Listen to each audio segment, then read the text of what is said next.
La défaite des nazis est l'une des réalisations dont la Russie est la plus fière. Mais cela a coûté cher. Selon des estimations prudentes, 24 millions de citoyens soviétiques sont morts pendant la Seconde Guerre mondiale. Chaque année, Moscou organise un défilé en leur honneur. La victoire, c'est la vie. J'apprécie l'enthousiasme partagé. J'aime mon pays.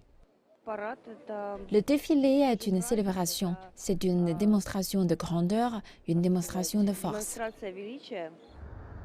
En montrant son matériel militaire, la Russie invoque l'esprit de son plus grand triomphe et donne un aperçu de ses capacités modernes. Quelques 12 000 soldats ont défilé sur la place rouge, suivis par des vétérans et des dignitaires. L'Ukraine et les États-Unis affirment que des dizaines de milliers de soldats russes sont toujours rassemblés en Crimée et le long de la frontière. Au milieu des tensions accrues avec l'Occident, le président Vladimir Poutine a dénoncé la russophobie et lancé un avertissement.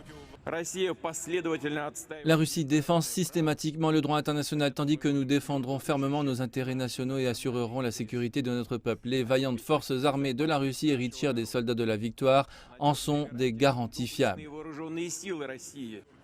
Malgré le survol tonitruant, l'événement de cette année a été plus silencieux que d'habitude. La Covid-19 a éloigné les dignitaires étrangers et la marche à la mémoire des ancêtres a eu lieu en ligne. Mais alors que le fossé se creuse entre la Russie et ses adversaires, cette démonstration annuelle de force est plus importante que jamais.